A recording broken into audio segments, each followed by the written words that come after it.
Good evening, ladies and gentlemen. My name is Dr. Simon Elliott. I'm a historian, broadcaster, and archaeologist, and I'm honoured to be a trustee of the Council of British Archaeology. And in other things I do, I'm an honorary research fellow at the University of Kent, where I did my PhD in classics and archaeology. I've written 12 books so far that you can find on Amazon or all other good platforms, all about classical world or ancient world themes, often focusing on the military. And I've got a couple more coming out this year, including at the end of this month, I've got Roman Conquest Britain, and then in September, Ancient Greeks of War. But today I want to talk to you about my best-selling book to date, my most controversial book to date, the book which prompted a writing campaign, would you believe, in the Times, the Thunderer, such as the controversy surrounding the fate of Roman Britain's missing legion. And in actual fact, I will be recording this book personally as an Audible book to go out later this year as well. So in many ways, this is a real sort of a bestseller for me, and it's an amazing story. It's more Game of Thrones than Game of Thrones, and more Tolkien-esque than Tolkien-esque, because it's about Roman Britain's missing legion, what really happened to IX Hispana, Legio IX Hispana, made famous by Rosemary Sutclliffe, 1952 best-selling, continuing to be a best-selling book, The Eagle of the Ninth. So most of the presentation tonight will be pictures. There are one or two wordy slides, but most of them are pictures, me talking to pictures. This is quite a long presentation, so instead of taking questions from you at the end, I'm going to leave in my last slide my contact details, including my email address. So if you do have a question, please feel free to email me direct, and I will do my best to answer it for you. And also, when the presentation finishes, another page will come up, which will be the details of how you can give your response, a poll if you like, to the presentation as well, which is part of the council, the Council of British Archaeologists project that we're working with today, the Festival of Archaeology. So this is the story, in my words, of the Eagle of the Ninth, Roman Britain's missing legion. I should say up front, in terms of my approach to this book, because of the data set we have available to determine what happened to this missing legion, the only legion, of course, which we don't know what happened to it, I took a sort of a detective story approach. So the idea was to look at all the various hypotheses that could explain what happened to this legion. And I came up with 4 broad theories about what could have happened to the legion. So in the book, I follow each one through to the sort of the last iteration. And at the end of each chapter, then summarize what I think might be the most relevant sort of response to trying to work out what happened to the legion. And then in the conclusion, and in my conclusion today, I say at the very, very, very end what I think my opinion is. But the book is designed, as is this presentation, to enable you to look at the detail and the data yourself and come to your own conclusions as well. So it's a detective story, and with that I'll begin. So there's my book. On the right hand side you can see the fabulous eagle, which was found at Silchester now in Reading Museum in the Silchester collection, which is wonderful. Please go and see it if you get the opportunity. When Rosemary Sutclliffe wrote her book in the early 1950s, actually some people thought this may have been the missing Eagle of the Ninth, and she references it in her book. It's not, in actual fact. It's almost certainly a decoration from some kind of building in the basilica in Silchester. But nevertheless, it gives you a flavour of the story we're going to talk about. So I will now go to full screen, and today I'm going to look at the historiography of this story, which plays a huge part of what's happening in the story of the Ninth Legion. And then I'm going to talk about the chronology. So there's a lot happens with this legion. We know an awful lot about it. We just don't know what happened to it at the end of its existence. But before that, we know a lot about it. And interestingly, of course, as you'll see, it wasn't always the most successful legion either. And then I give a bit of context to talk about Roman Britain in the 1st and 2nd centuries AD. And then I'll talk about the Principate Roman military to give a context to what the legion was doing. This is 5,500 men who effectively disappeared from history. So what were they doing? What did they do? Then I'll look at the 4 hypotheses in sequence. So lost in the north, lost in the south, and they're both in Britain. So lost in the north is broadly the Eagle of the Ninth narrative, one of which was detailed by Rosemary Sutclliffe. Lost in the South is a new theory based on an event in London, which some people call the Hadrianic War in London around the end of the AD 110s. The third hypothesis is one which other people have spoken about, which is lost on the Rhine or Danube. And finally, you have lost in the East. So all four of those give us an idea of what might have happened to the Ninth Legion, and I follow them all through to their conclusion in those chapters in the book and in the presentation today. And finally, I'll give you the conclusion, in which I'll say what I think happened to the Ninth Legion. But remember, it's only my opinion. Please feel free to come to your own opinions based on the data set out in the book and presentation. So lots of nice pictures for us to hook onto today. So this shows a principate Roman legion here. These are the legionaries in their classic sort of presentation with the scutum shields, gladius, sword, the gladius hispaniensis, the famous sword, the lorica segmentata armor, their imperial Gallic helmets, fighting broadly Caledonians. This image actually was painted in the context of Agricola's campaigns in the far north, but it is still relevant to what may have happened to the fate of the Ninth Legion if it was lost in the north. So let's look at the primary sources first in terms of historiography. And here we're actually very fortunate because we have a large number of references to the Ninth Legion in either contemporary or near contemporary work. So Caesar himself references the Legion in his conquest of Gaul and other works. The Ninth Legion plays a great role in many of his campaigns. We then have Paterculus with his Roman history, and Plutarch with his lives, and Tacitus with the Annals, Histories, and Agricola. Suetonius and his 12 Caesars, Appian and Roman history, Cassius Dio, one of my favorite classical historians, with his Roman history, the rather less reliable Herodian with his history of the Roman Empire, the Historia Augusta, whose author we do not know, but again, it provides some useful background. And then the legions later referenced by the Latin chroniclers as well in the third and fourth centuries and fifth centuries. So a lot of references there in the classical world to the Ninth Legion to allow us to stitch together in terms of contemporary history what it was doing, if not what happened to it. However, the historiography becomes very important in the context of more recent authors, and in this case, initially antiquarians. So I'll read this because it's particularly interesting. This begins our story about what happened to the Ninth Legion. So the story begins with the British antiquarian John Horsley, who published his Britannia Romana, the Roman Antiquities of Britain, in 1732. In this work, he detailed when each Roman legion arrived and left Britain.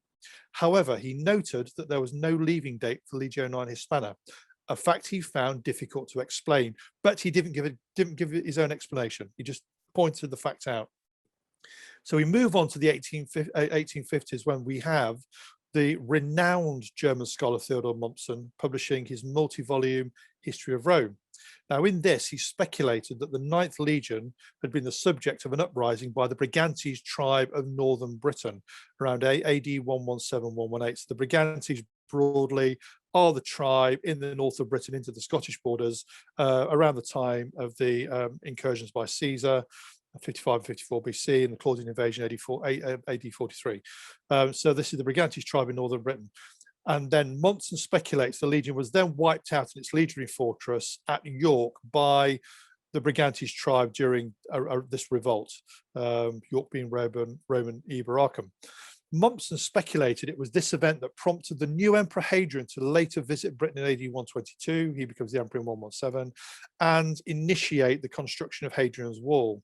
Such was Mommsen's reputation that his theory became the received wisdom regarding the legion's fate well into the 20th century AD, when it was then popularized by a number of historical fiction works, which we'll talk about in a moment. So we have John Horsley pointing out in the earlier 18th century that this is the only legion we know of being in Britain, but we don't know what happened to it. And then we have Theodor Mommsen in the 1850s, the leading Roman historian of the day, based in Germany, who comes up with his own theory, and he says there's a revolt by the Brigantes in the north of Britain. They effectively besiege the legion in its legionary fortress in York and then wipe it out, and this prompts Hadrian to come to Britain later. And that moves all the way through to the 1950s and 60s as being the most popular explanation for what happened to the Ninth Legion. There's John Horsley's amazing work from 1732. That's an astonishing piece of research, even in the antiquarian period. And bottom right, there's the front cover of his work today. And that is the rather scary looking Theodore Mompson. I certainly won't argue with him in a debate. And there are his 5 volumes of Roman history in which he speculated on the fate of the Ninth Legion. But if we move forward to the 1950s, then everything explodes in terms of public interest through this amazing lady, amazing author, Rosemary Sutclliffe, with her book, The Eagle of the Ninth. So a bestseller at the time, a bestseller today, one of the most fabulous works of historical fiction. Really gives you a sense that you're reading about history when you read this book and her other books as well. And such is the success of the book, probably capturing the zeitgeist of post sort of Second World War Britain, when everyone's looking for something interesting, positive, that it is the start of a variety of other works of historical fiction, and then sort of moves on to TV. So it becomes a BBC TV series. The Ninth Legion features in an episode of Doctor Who, goodness gracious. And then we move on to Hollywood. Yes, so Hollywood even takes on the story. We have The Eagle with Channing Tatum, who, by the way, when the book launched, I tagged him in the Twitter post when I launched the book, and he actually retweeted it. So a Hollywood A-list star retweeted one of my tweets about the Ninth Legion. Such is the interest in the story of the Ninth Legion. So we have, up to the present day, still the Ninth Legion being a story, a tale, a narrative, which has captured not only academic but also popular interest. So the important things are to ground us in data. So the data I can give you, the hard data based on archaeology and based on those contemporary references I mentioned earlier, is the chronology of the Ninth Legion. So what I'll do first, this is 3 slides, so stick with me, 3 slides which give you the whole story of the Ninth Legion through to its disappearance. So firstly, there were 2 Ninth Legions. The first Ninth Legion participated in the year-long siege of Asculum in the Social War between 90 and 89 BC in Italy, when Strabo led his army to victory over Rome's former Italian allies. And then in 58 to 45 BC, this earlier Ninth Legion, so the original one, participates in Caesar's Gallic conquests, including his 2 British incursions, mentioned earlier, 55 and 54 BC, and later in the civil wars when Caesar's Popularis supporters fought Pompey's Optimates supporters in Greece, in Egypt, in Africa, and in Spain. It is then disbanded in 45 BC for unknown reasons.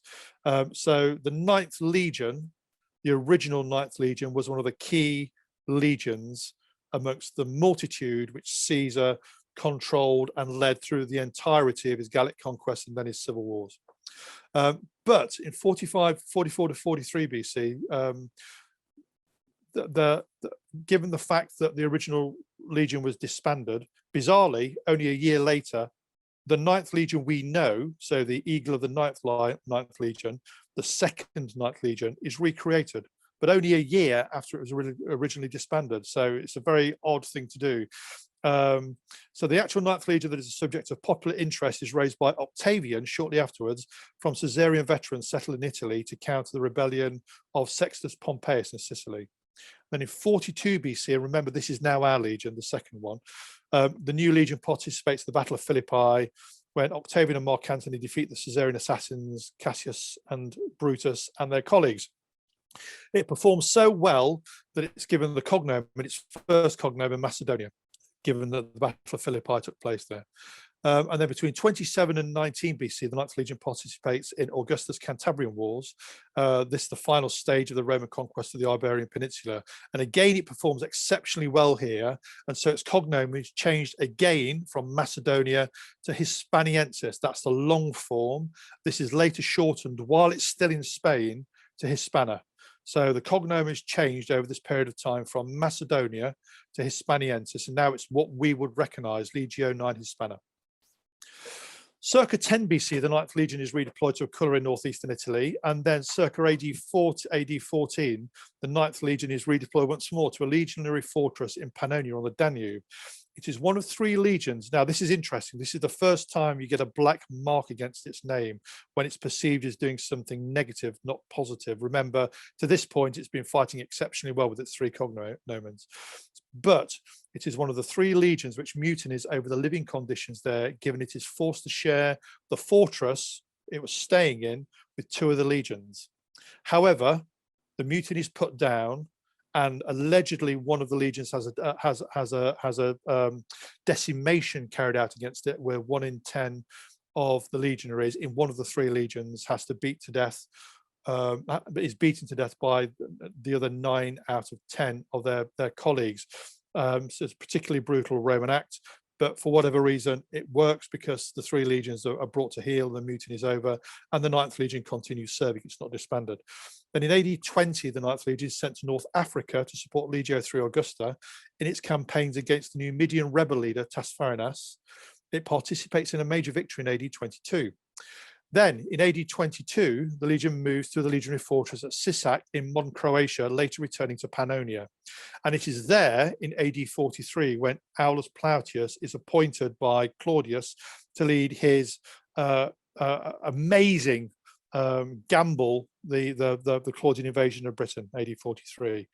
And Plautius takes this legion with him because he's actually the governor in Pannonia. He's also a crack general. And it joins 3 of the legions to form the invasion force, along with an equivalent number of auxiliaries. So that's about 20,000 odd legionaries, 4 legions, and that's about 20,000 odd auxiliaries, including cavalry as well. And this legion plays a full role in the early campaigns of conquest, which leads to the establishment of the original province of Britannia.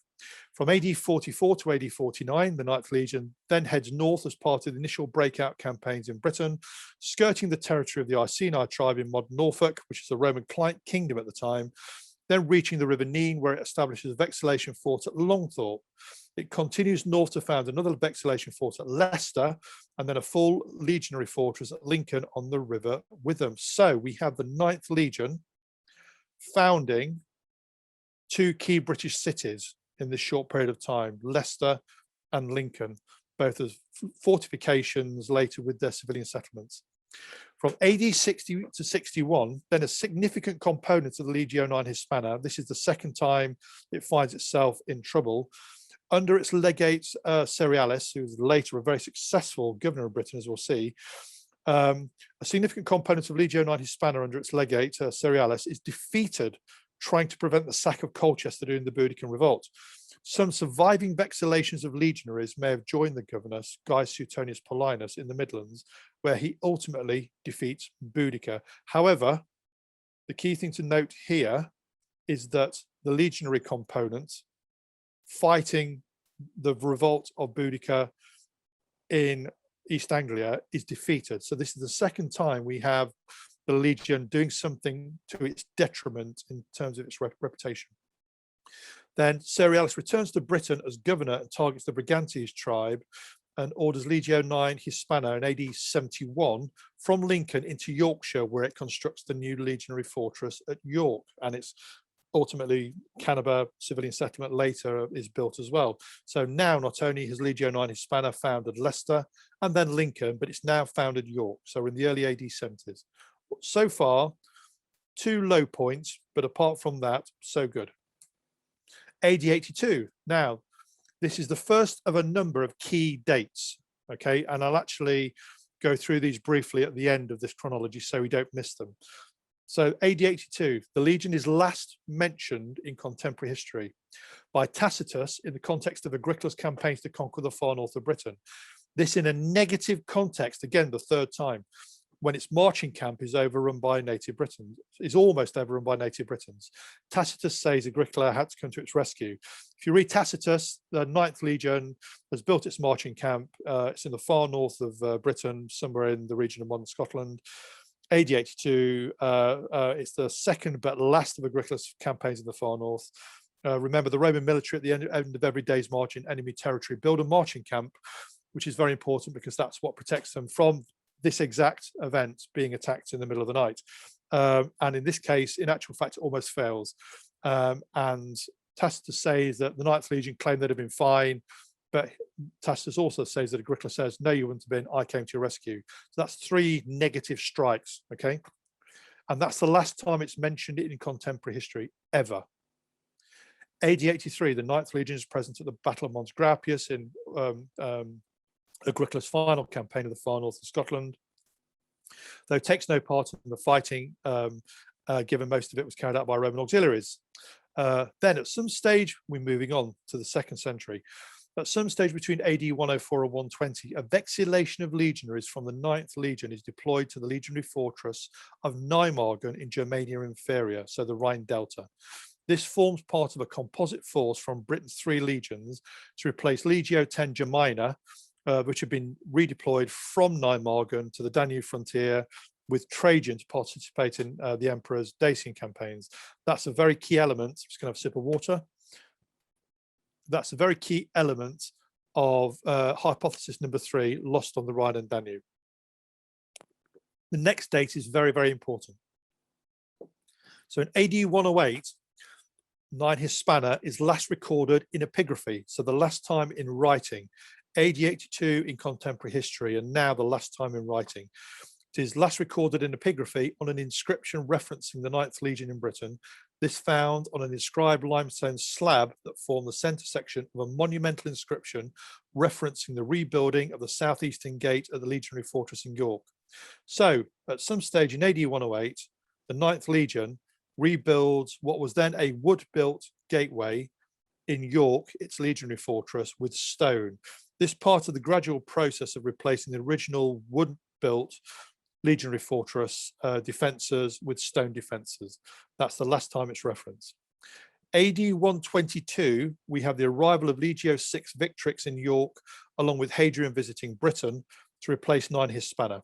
So by AD 122, 9 Hispana is not in York because a new legion's arrived to replace it. Then in the AD 120s, Hadrian's Wall is built with all the units in Britain, military units, in one way, shape or form, participating. They all leave inscriptions, but there is no inscription from Legio IX Hispana. So the data is beginning to build here. Last mentioned in contemporary history, AD 82.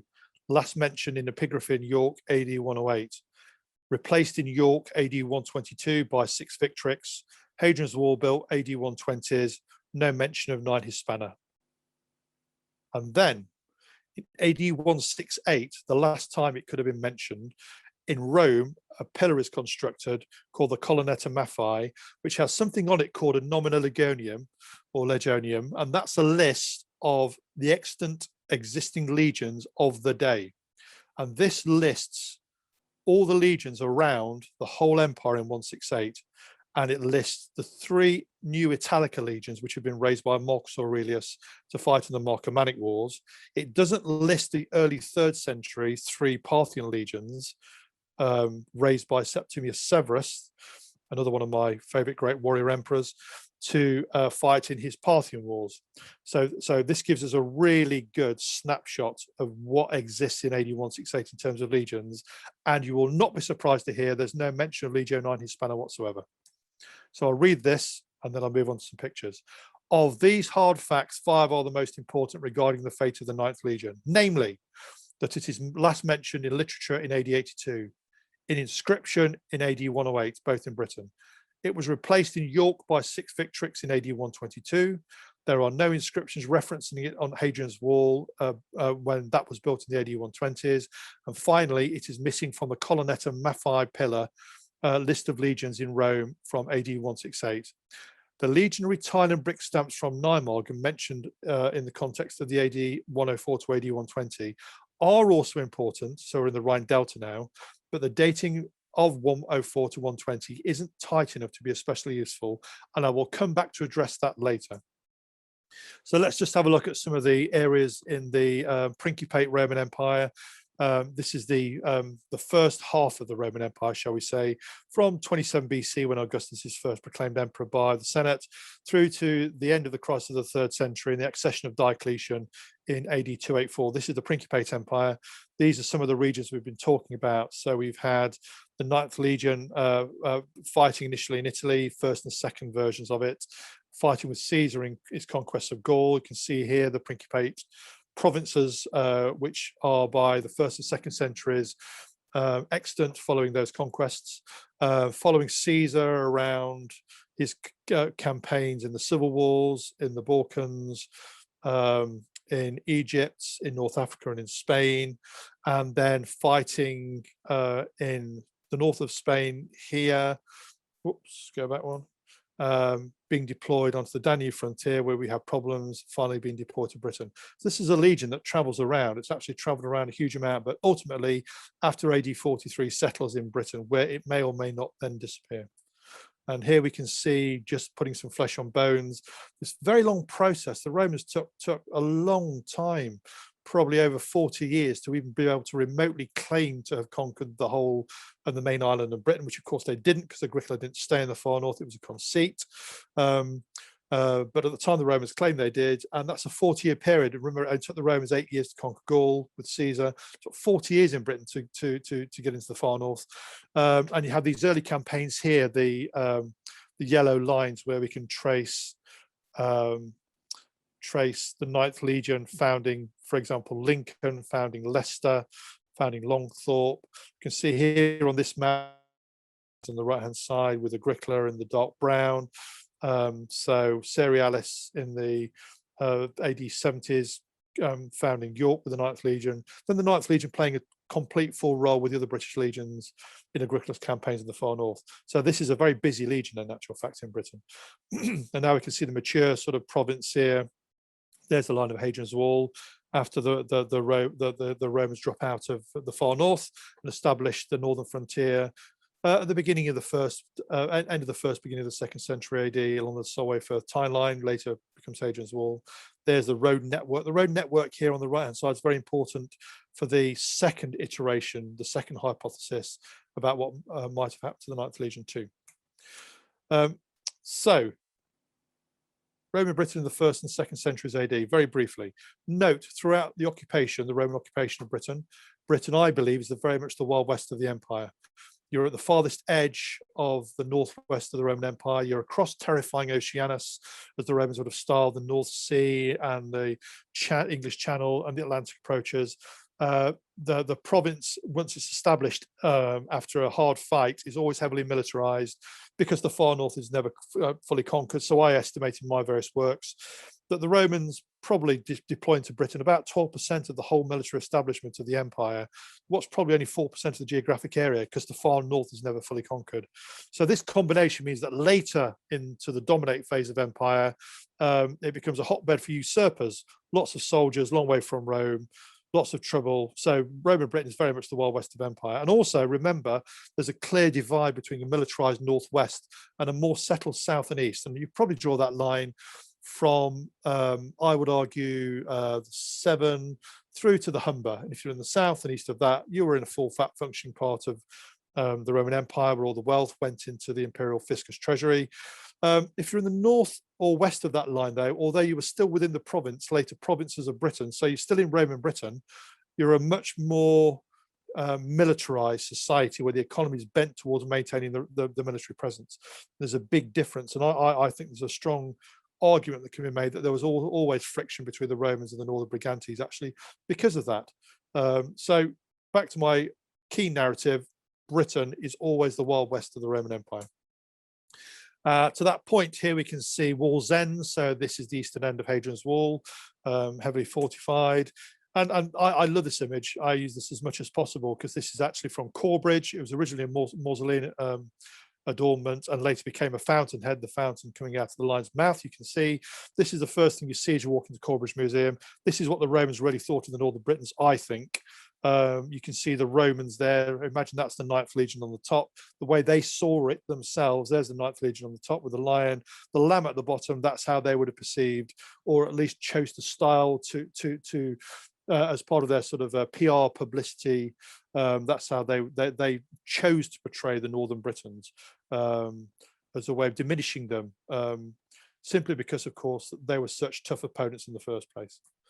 And here we have the Vindolanda tablets, the amazing Vindolanda tablets, which include this amazing word Britain-Culi to describe these northern Britons, the nasty little Britons. So the point here is there was no love lost between the Romans in the north of Britain and the northern Britons. And the key to remember here, of course, is where the Legion was based, the Ninth Legion. It was based in York, which it founded. It was the Northerly Legion. This is the Legion which spent most time fighting in the north. So in terms of going back on that image, that is effectively the Ninth Legion with the way they chose to style the natives of the far north. So briefly, the Principate military system. So this is the first half of the Roman Empire. The Principate Legion, the Ninth Legion, was one of about 30, as we'll see. So the system of which this legion was one was introduced by Augustus when he formalized the military after he'd won the last round of civil wars around legionaries and auxilia. So he formalized the secondary troops within the Roman military, including the cavalry, and then the naval milites. So you have legionaries, auxilia, and the navy. Broadly, there were 30 legions in the Augustan system, each of 5,500 men and 10 regional fleets, one of which was the Classis Britannica. The Augustan legions continued the century-based system introduced by Marius. So it was post the manipular system, it's now century-based. Legionaries within the Ninth Legion served 25 years, for the last 4 years as a veteran.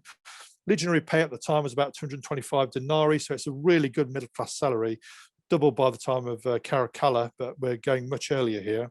You could only become a Roman legionary in this period, so first, early second century, if you're a citizen.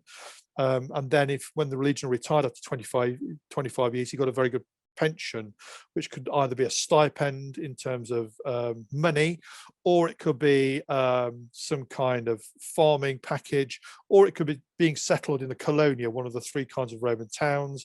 The colonia are a town for veterans. So York later becomes a colonia. Colchester is a very good example of a colonia in Britain. And this system lasts until the middle of the crisis of the 3rd century. In Britain, at the beginning of the 2nd century AD, so our time of interest with the 9th Legion, there are 3 legions in Britain: Legio II Augusta in Caerleon, Legio XX Valeria Victrix at Chester, and Legio IX Hispana in York, our legion. All 3 seconded troops called beneficiari onto the staffs of the governor and procurator. That's relevant to hypothesis number 2. And then in Britain, there'll be an equivalent number of auxiliaries as well. And then you have the Classis Britannica regional fleet. So if you to look at the various campaigning forces in Britain to give it an idea of the size at any one time, Plautus invaded in AD 43 with 40,000 men, half and half legionaries and auxilia. Agricola tried to conquer the far north with 30,000. Septimius Severus tried to conquer the far north at the beginning of the 3rd century with 50,000 men. So this is a huge military presence in Britain.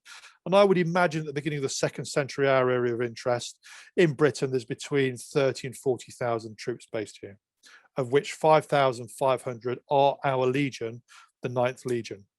And this is what the legion would look like. Here are all the 10 cohorts. That's a really great Peter Connolly image. And here you can see all the key sort of elements of the legion as well. The double-sized first cohort.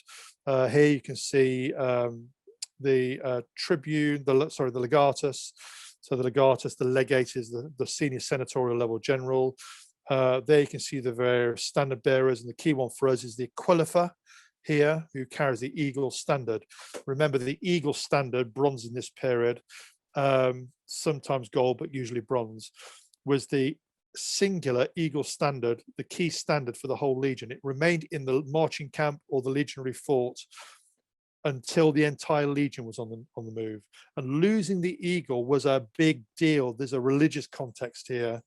So imagine, just reflect on what happened to the 3 legions which were wiped out in the Teutoburg forest by Arminius in AD 9 as an example, losing their legions. So losing your legion your eagle was a big deal, okay? And here we can see the classic Principate legionary of the time. This is probably how the legionaries of the 9th would have looked at the beginning of the 2nd century AD. Imperial Gallic helmets, lorica segmentata, scutum shield. There's your pilum-weighted throwing javelin, 2 carried. Then on the right-hand side, drawn on the right-hand side, there's your gladius, worn on the right-hand side by the troopers. There's your gladius hispaniensis sword, and then your pugio daggers. This is very much how the 9th legionaries would have looked, probably. And here we can see bottom, the gladius hispaniensis. So let's have a look at this closely first. It's a very interesting weapon used by the Romans over a 400-year period. The clues in the name. Originally, the gladius hispaniensis was nicked as an idea from the Spaniards. The Romans have regular nicking ideas from other types of military opponents. So, for example, you have the scutum shield, you have the pilum javelins there, etc. But the key one here is gladius hispaniensis. You'll note it doesn't have any blood runnels on it. So it doesn't have any blood runnels. So there's therefore no means of air to get into the wound or blood to go out of the wound. And therefore, it's very difficult to remove once it's stabbed in. Okay, so therefore, to get it out, you have to give it a massive twist, which causes a horrific wound. At any time, the Romans, who are brilliant weapon manufacturers, these are often manufactured in fabrique style manufacturers, they could have put blood runnels in to make it easier to use, but they didn't, because they chose to let it remain as exactly what it was, a brutally efficient psychological weapon, because their opponents knew that it would give a horrific wound. It's a bit like sort of a Stuka in the Second World War, where it screams as it comes down. It's designed to terrify people. But also, it also reflects the fact that the Roman legionary principally was a swordsman. He had a very specific fencing technique. And here you can see in these late Republican legionaries in their lorica hamata chainmail, the kind of engagement that the legionaries in a formal battle would follow. So about 100 meters from the enemy battle line, as you approach, you throw your lighter pilum lead-weighted javelin. Then at point blank range, you throw a barrage of the heavier pilums, which are designed to bring the enemy front ranks down and crashing into a mess. Remember, the pilum's got this long iron shank, and when it bends, it can actually stop the shield being used, the opponent's shield being used. So it's a brutally efficient way of basically disordering your opponents just before you hit them. So long range, light pilum, close range, heavy pilum, draw your gladius. Remember, the gladius for the trooper is worn on the right hand side. And if you were to put your right hand on where try it yourself if you wish, bit of experimental archaeology in real time for the Festival of Archaeology, put your right hand where the pommel of the sword would be, and you try and draw it up and you can't do it. That's because the Romans actually incorporated the drawing technique into their fencing technique. So instead of pulling up, bend the pommel down so the sword point is pointing upwards, and then draw the sword down towards your leg, and then flip it up here so it's pointing towards your opponent. And that is how the legionaries of the 9th Legion fought with their sword. Draw it downwards, flip it up, take the enemy's blow on your shield, and once he's spent his blow, you stab upwards. The whole thing is brutally efficient, and they will do it time and again and time and again. And here you can see it being used in this Peter Connolly image, fighting the Dacians. This is in Trajan's campaigns against the Dacians. Take the blow, you can see the middle legionary, take the blow on your shield, and then stab upwards into the exposed midriff. But also remember, the Roman legionaries, every one of the 5,500 was a trained engineer. They were called Marius's mules, as we'll see later, named after Marius, 7-time warrior consul, end of the 1st century BC, beginning of the 1st century BC. Here we can see the Principate legionaries building their marching camp. Imagine you're marching for 5 hours, and then you're stopping, and instead of baking the bread for your evening meal, you spend 3 hours building your marching camp in enemy territory. So this is real tough guy stuff if you think about it. I like to think of Roman legionaries actually as being like middleweight Olympic weightlifters, basically all square and all muscle. And here we have Marius's mules on the march, carrying every piece of kit on their back, including all their engineering kit, because they're all trained engineers as well. The other two components within the Principate military system, which fought with and alongside the 9th Legion, were the auxilia, who are lesser troops in terms of their fighting capability, but still probably as good, if not better, than most of their opponents.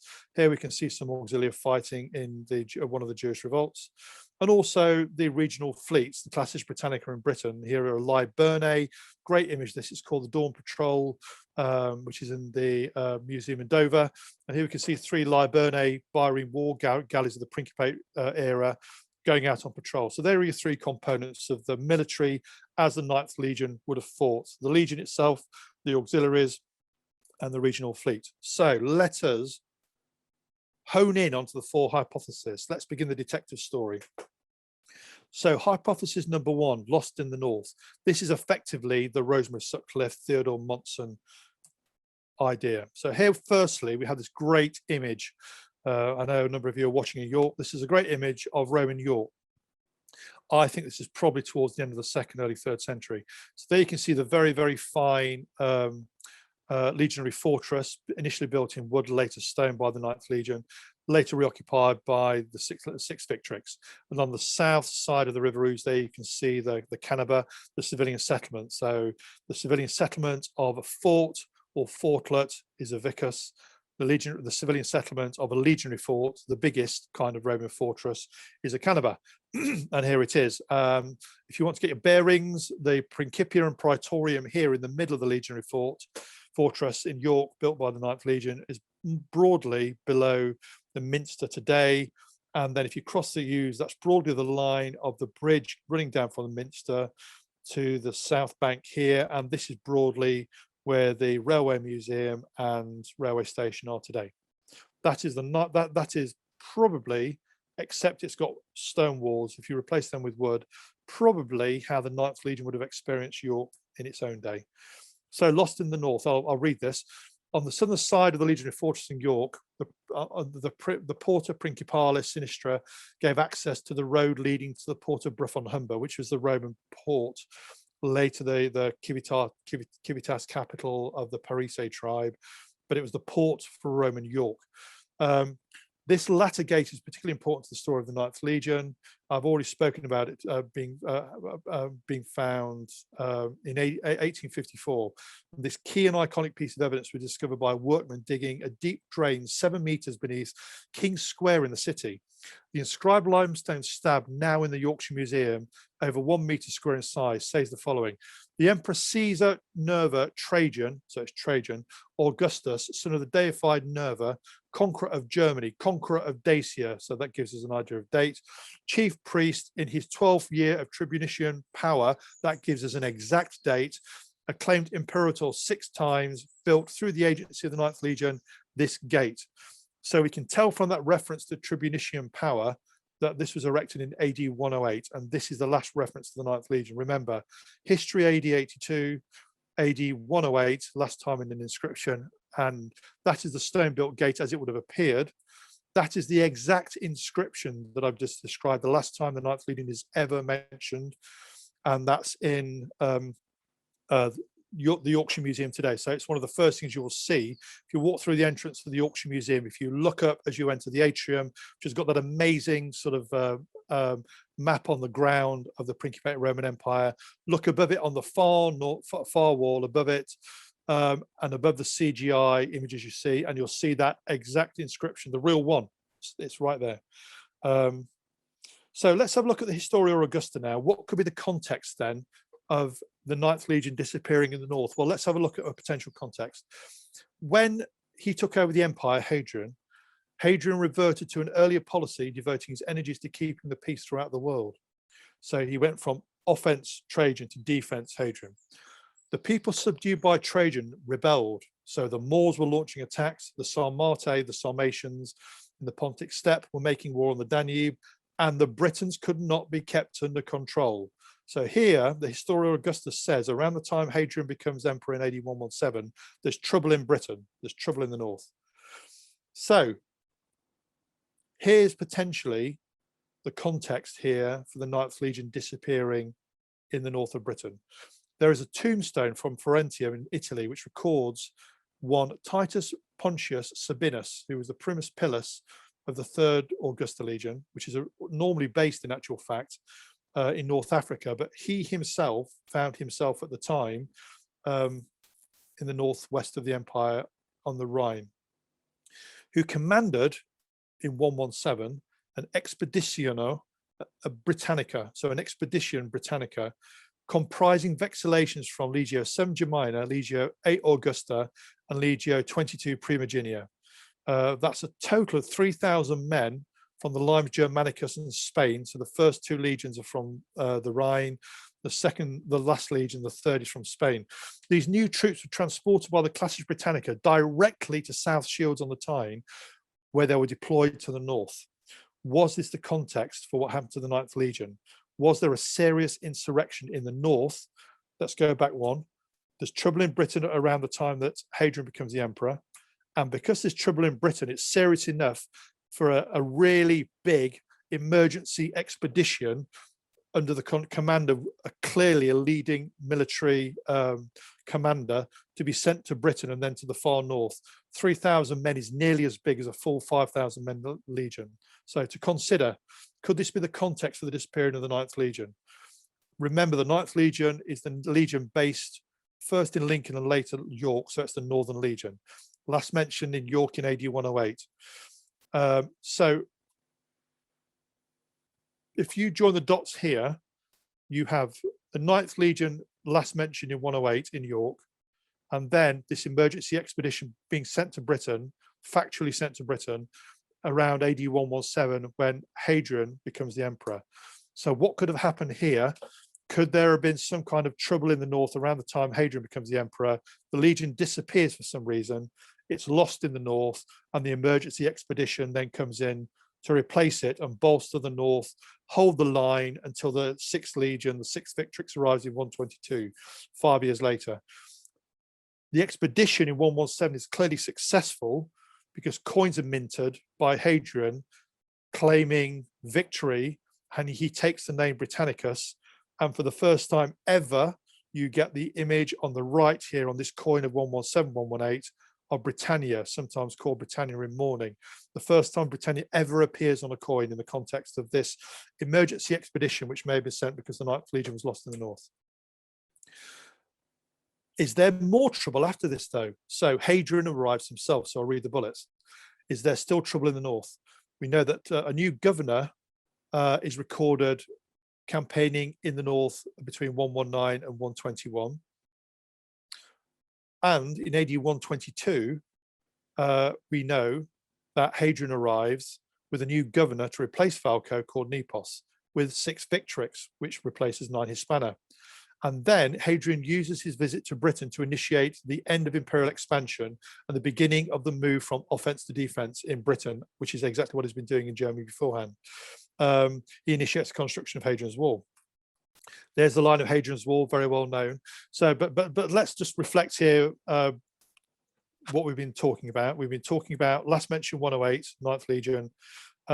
Trouble, we now know, with this Expeditio Britannica coming in 117, and then coins minted celebrating victory. This new expedition holds the northern line in Britain until Legio IX Victrix arrives in 122, and then Hadrian's Wall is built. So this could all be context about something dramatic happening to the Ninth Legion, and the Romans having to do something dramatic to deal with what happened to the Ninth Legion. There's all the details of Hadrian's Wall, which I won't go into today because we all know it very well. There is a fantastic image of Hadrian's Wall. This is a very serious fortification which is built during and after Hadrian's visit. There we can see the line of Hadrian's Wall. And here we can see one of the fantastic inscriptions made on Hadrian's Wall by one of the military units which helped build it.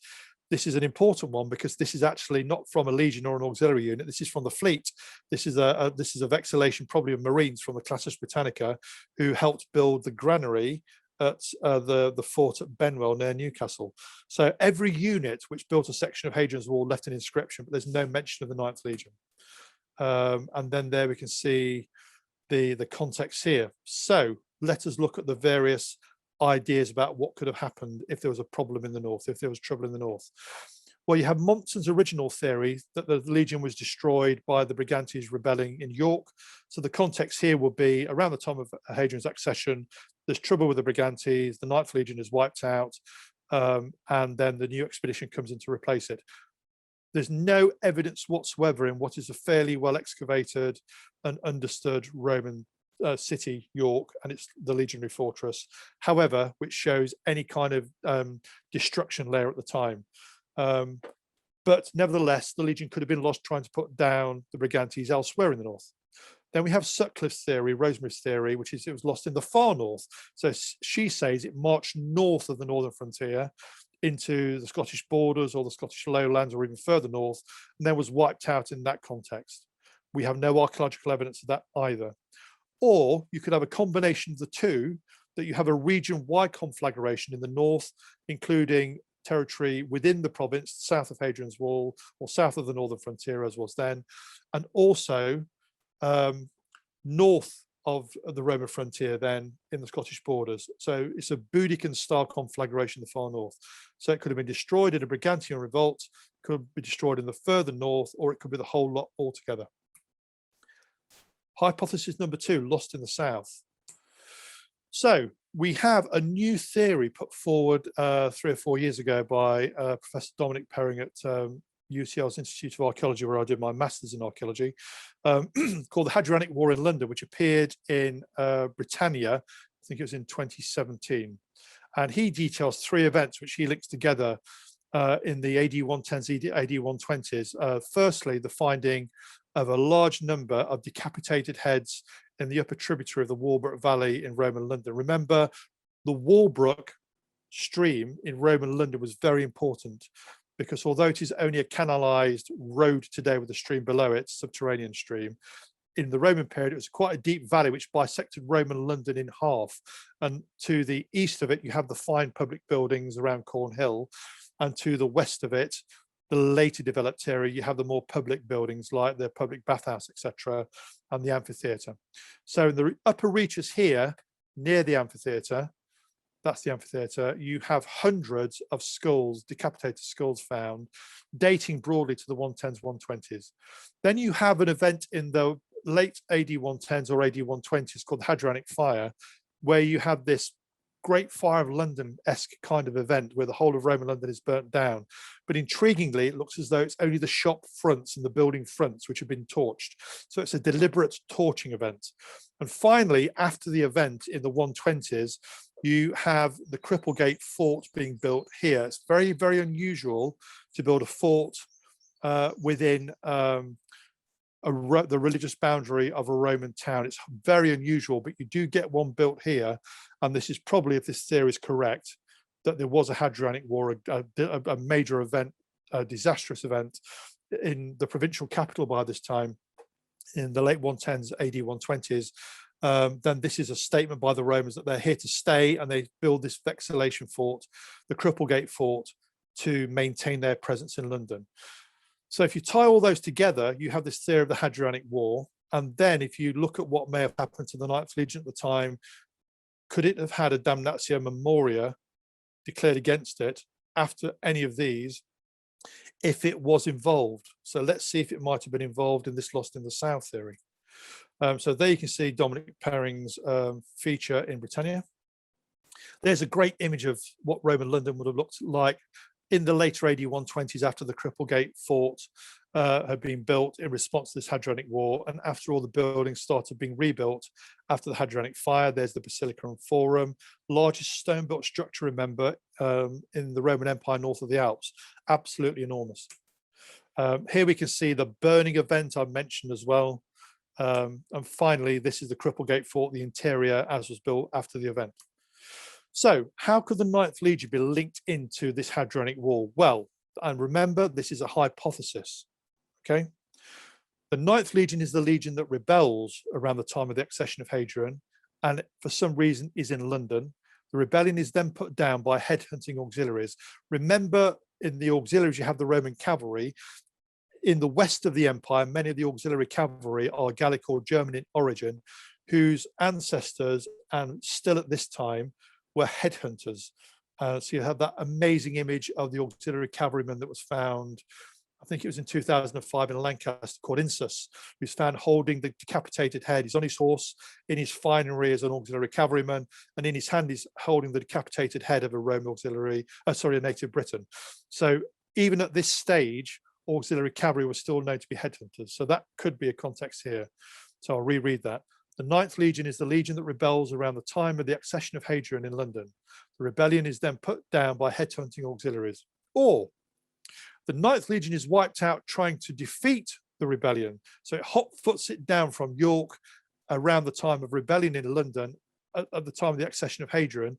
Remember, we have the Historia Augusta telling us that there was problems in Britain at the time of the accession of Hadrian.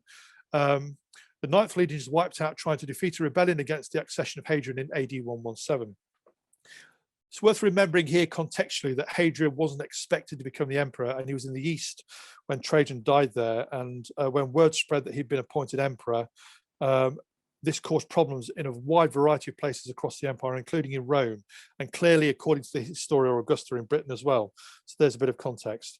Well, in either case, the Warburg schools would then be those of the legionaries if the hypothesis is true.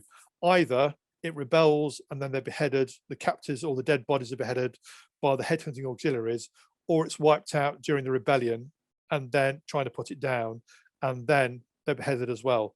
Now, the interesting thing there is that a few of these skulls have been examined, and I'm now talking to a number of TV production companies about a mainstream TV program about the Warburg skulls, because they're very interesting. Because we do have the scientific means of identifying where these skulls came from. And if they proved to mostly be Romano-British, then they probably weren't legionaries of the Ninth Legion.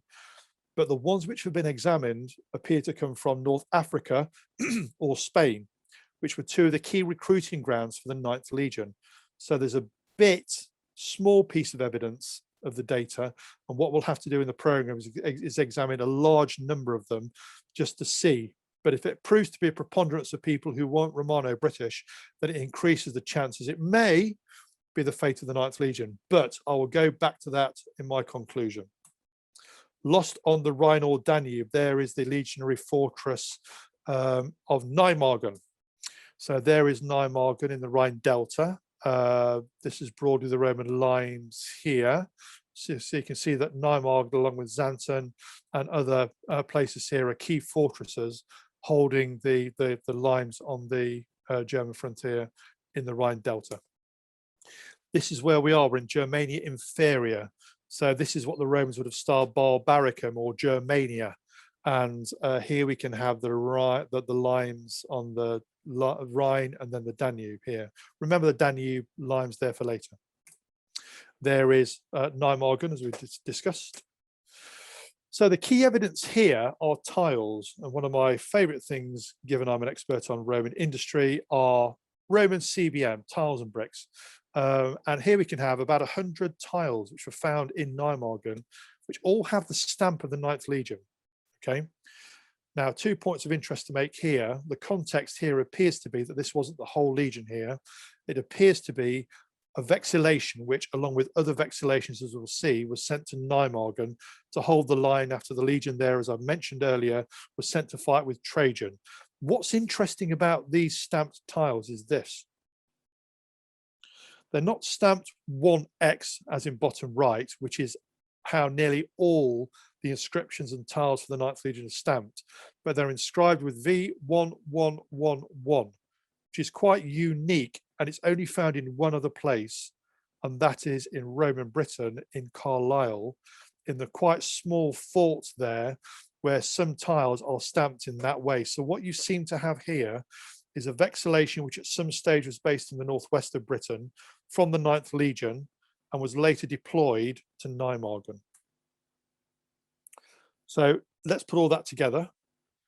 The legionary fortress at Nijmegen was originally home to Legio X Hispana, as I mentioned. It's called away by Trajan around AD 101 to serve in his two Dacian campaigns in 101 and 102, and in AD 105 to 106.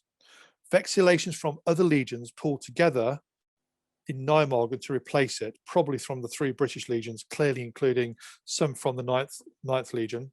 And then later in AD 120, you have the arrival of Legio 30 Ulpia Victrix to replace these vexillations. So they hold the line there from 104 to 120.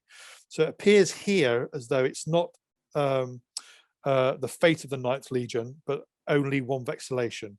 Let's just very briefly look at where, if the legion was lost on the Rhine or Danube, it could have been lost. Well, it could have been lost fighting with Trajan in his Dacian campaigns earlier mentioned, but we know all the legions which fought there, and one of them wasn't the Ninth. Or it could have been lost in the Marcomannic Wars, sort of in the 170s and early 180s, when the Marcomanni and their Quadi allies and their Sarmatian allies gave the Romans a real run for their money. Immortalized in Hollywood by Russell Crowe, the beginning battle, very famous battle scene, not that inaccurate actually, and which shows the Marcomanni fighting the Romans. That was a particularly difficult campaign, and again we know the names of all the Roman legions which fought in it, this on the Danube, but we don't know any that mention the Ninth Legion. So it's not mentioned at all fighting north of the Rhine or on the Danube. So there's no evidence for it whatsoever. So we go on to hypothesis number 4, and I'm probably going to run for 4 more minutes. And remember, if you have any questions, then all my contacts are at the end as well. So the last hypothesis, we've done lost in the north of Britain, lost in the south of Britain, lost on the Rhine or Danube, or lost in the east. And actually, in terms of lost in the east, there are chances in terms of conflicts which take place there, which could give an opportunity for the Ninth Legion to be lost in the east. So here we go. The candidate conflicts are Trajan's Eastern campaign in AD 114 to 117. Remember, he dies in 117 at the end of this, within which sits the Second Kitos War Jewish revolt, which is a particularly sanguinous revolt, and I'll talk about that in a moment. Or the Third Bar Kokhba Jewish revolt in AD 132 to 136, a brutal, sanguinous revolt which the Romans struggled to put down at all. In fact, they did with the Second War, but certainly with the Third War.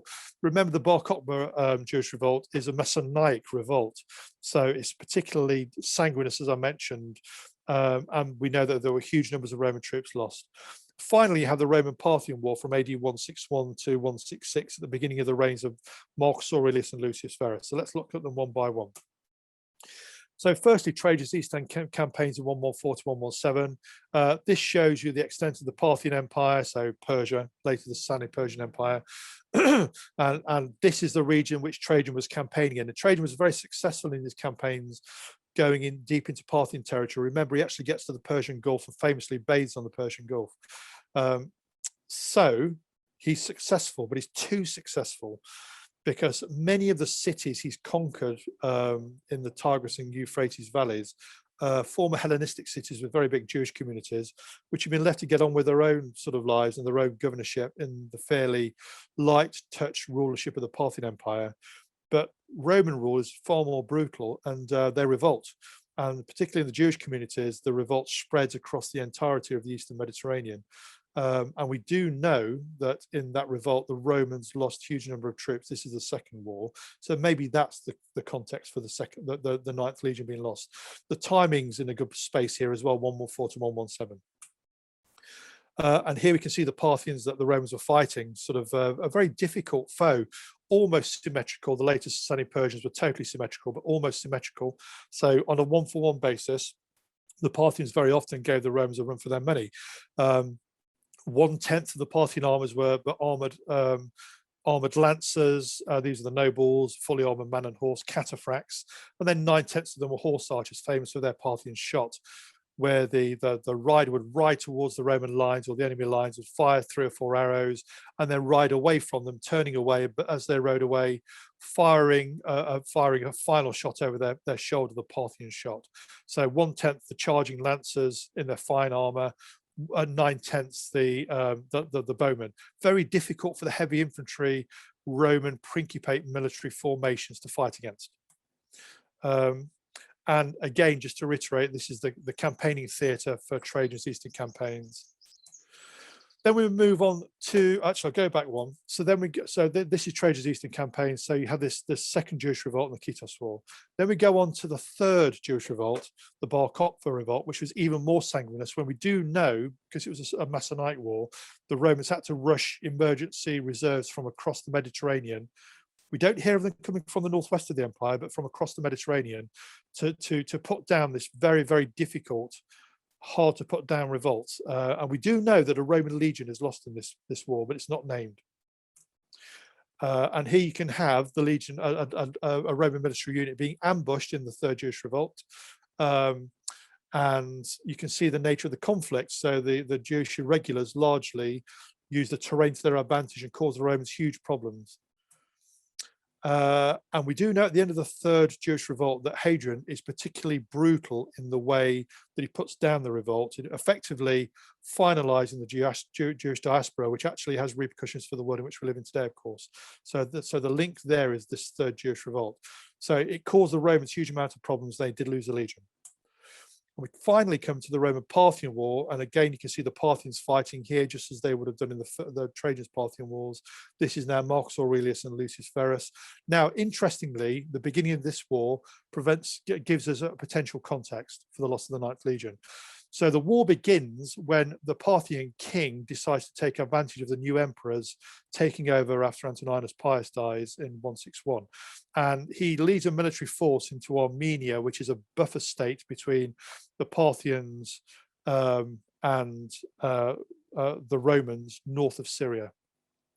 At this time, it was aligned with the Romans, but it was still a buffer state, not part of the Roman Empire. Now, the Romans decide this is provocation. So the governor of the province of Cappadocia, the Roman province of Cappadocia, which is the northernmost of the eastern provinces, it's the eastern part of Turkey today, is called Severianus. And he decides that he's the man for the job to lead a legion to defeat these invading Parthians in Armenia, their Roman client state. So he marches his legion, an unnamed legion, into Armenia, where it is wiped out. And it's wiped out so ignominiously that he commits suicide. So there is a legion wiped out here, but there's no name to it.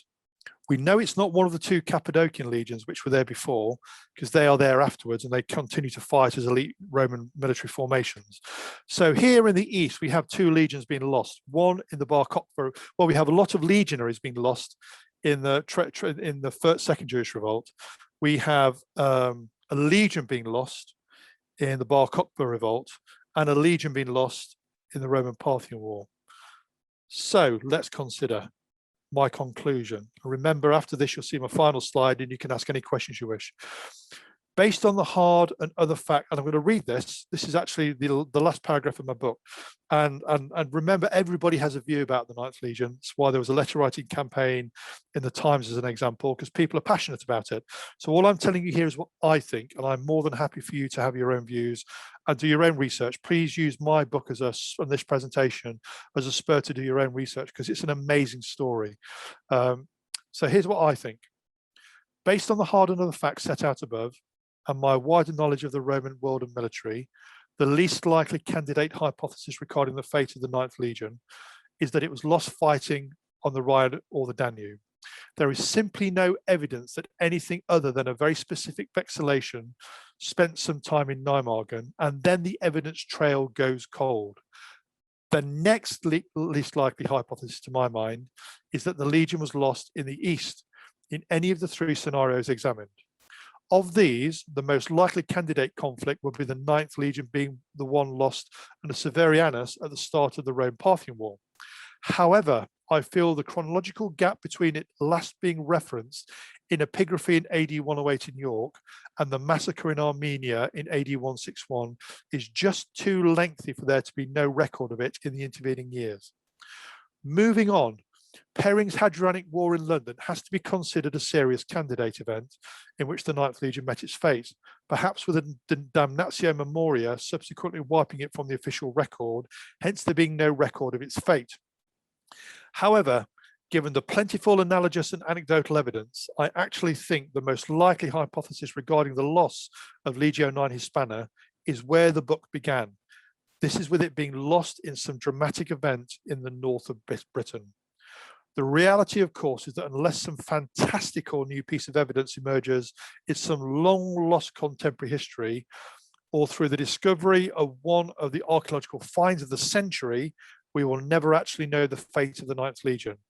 Until then, based on what we do know, the above is, I think, it's only my opinion, where the available evidence ultimately points. The Legion was lost in the north of Britain.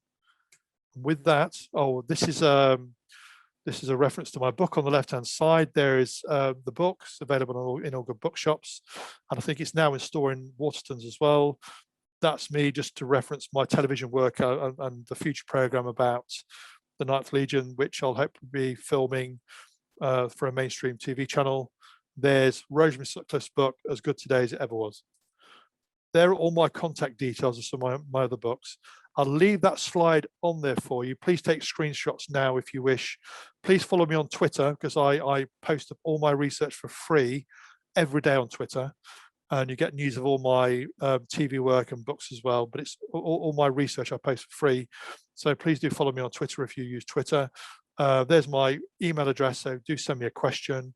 And my website, simonelliott20.com, has all my available research links to it on there. It's also got my show reel of my television show reel, top left of the homepage, where you can see me on television action as well, talking about, guess what, the Romans in Britain. Ladies and gentlemen, thank you so much for having me tonight. I've really loved doing my presentation. I'm so pleased that so many have joined in. And hopefully Debbie or Claire will now put up the poll for you as well. Thank you so much.